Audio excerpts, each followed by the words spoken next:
Good evening traders and investors. This is Siyad Ilikkal. എല്ലാ ദിവസവും വൈകിട്ടുള്ള post market റിപ്പോർട്ടിലേക്ക് നമുക്ക് കിടക്കാം. അങ്ങനെ 26,000 എന്ന് പറഞ്ഞ റേഞ്ച് ഒരു ടോം മാഞ്ചറി പോലെയാണ് ഇപ്പോൾ നമുക്ക് തോന്നുന്നത്. 26,000 മുകളിൽ പോകും, താഴെ വരും, മുകളിൽ പോകും, താഴെ വരും. പക്ഷേ ഇന്നത്തെ ഒരു ഫോളിന് അതിന് ഗ്ലോബൽ മാർക്കറ്റ് ഒന്നടങ്കം ഒരു ഫോളായ ഒരു അവസ്ഥയിലാണ് ഉള്ളത്. അതുകൊണ്ട് തന്നെ ഇന്ത്യൻ മാർക്കറ്റ് മാത്രം ഫോളാകാതെ നിൽക്കത്തക്ക വിധം ഇവിടെ വലിയ നല്ല പോസിറ്റീവ് ന്യൂസുകളൊന്നും തന്നെ ഇല്ല.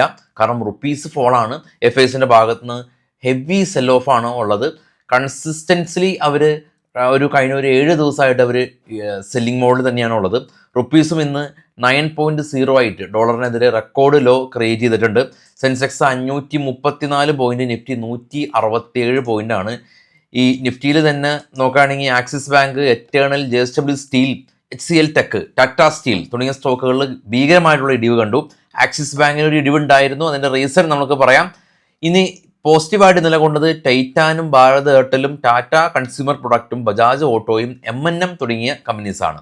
എന്തുകൊണ്ടാണ് ആക്സിസ് ബാങ്ക് ഇടിവ് രേഖപ്പെടുത്തിയിട്ടുള്ളത്? ഇവരുടെ നെറ്റ് ഇൻട്രസ്റ്റ് മാർജിൻ പ്രഷർ ഉണ്ടാകുമെന്ന് Q3 പ്രഷർ ഉണ്ടാകുമെന്നുള്ള മാനേജ്മെൻറ്റിൻ്റെ ഭാഗത്തുള്ളൊരു കമൻട്രിയാണ് ആക്സിസ് ബാങ്ക് 5% ഒരു ഇടിവ് ഉണ്ടാക്കിയിട്ടത്. ഇനി നിഫ്റ്റി 50 ടോപ്പ് ഗെയിനേഴ്സ് ആയിട്ടുള്ള ഭാരത് എയർടെൽ എന്തുകൊണ്ട് മാർക്കറ്റ് ഇത്ര ഇടിവ് രേഖപ്പെടുത്തിയിട്ടും ഒരു 2% റാലി രേഖപ്പെടുത്തിയെന്ന് ചോദിച്ചാൽ, മോർഗൻ സ്റ്റാൻലി എന്ന് പറയുന്ന റേറ്റിംഗ് ഏജൻസി ഭാരത് എയർടെലിനെ അപ്ഗ്രേഡ് ചെയ്തു. RBL എന്തുകൊണ്ട് ഇത്ര വലിയ തോതിൽ ഇടിവ് രേഖപ്പെടുത്തി? രാവിലെ പ്രീ മാർക്കറ്റിൽ ഡിസ്കസ് ചെയ്തിരുന്നു. RBLന്റെ CFO റിസൈൻ ചെയ്തു എന്നുള്ള ന്യൂസ് ഉണ്ടായിരുന്നു.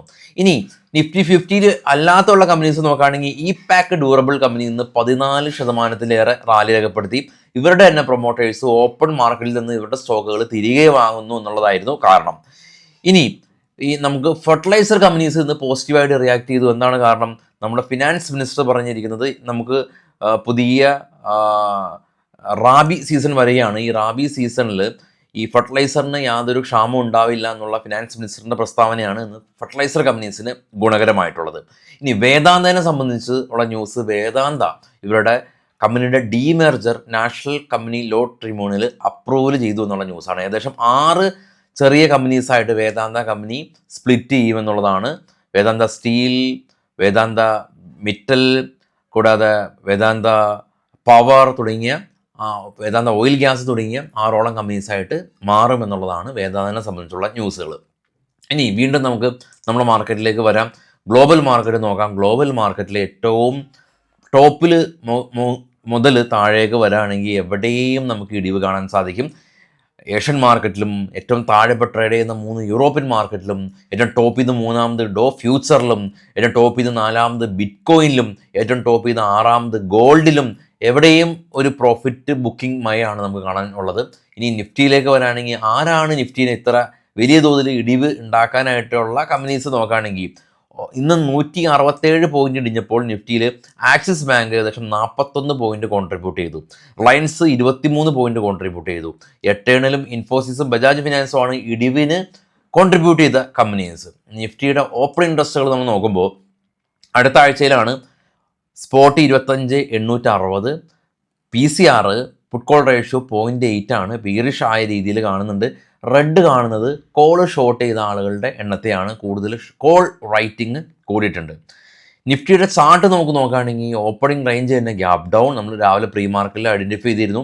പിന്നീട് ഘട്ടമായിട്ട് ഇടിഞ്ഞ് 25,833 ലോ ക്രിയേറ്റ് ചെയ്തതിന് ശേഷം 25,851 നിഫ്റ്റി ഇപ്പോൾ ക്ലോസ് ചെയ്ത് നിൽക്കുന്നത്. നേരത്തെ കണ്ടതുപോലെ തന്നെ ഗ്ലോബൽ മാർക്കറ്റിൽ ഒരു പ്രോഫിറ്റ് ബുക്കിംഗ് ഉണ്ട്. ഇപ്പോൾ ട്രേഡ് ചെയ്യുന്ന US ഫ്യൂച്ചറിലും, ഇപ്പോൾ ട്രേഡ് ചെയ്യുന്ന യൂറോപ്യൻ മാർക്കറ്റിലും, ഈവൻ ബിറ്റ്കോയിനിലും ഗോൾഡിലടക്കം പ്രോഫിറ്റ് ബുക്കിംഗ് ഉണ്ട്.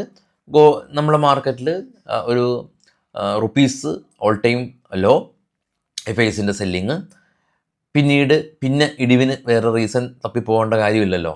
അപ്പോൾ എനിവേ നമുക്ക് കാത്തിരുന്ന് കാണാം 26,000 മുകളിലുള്ള ഒരു ക്ലോസിങ്ങിന് വേണ്ടിയിട്ട്.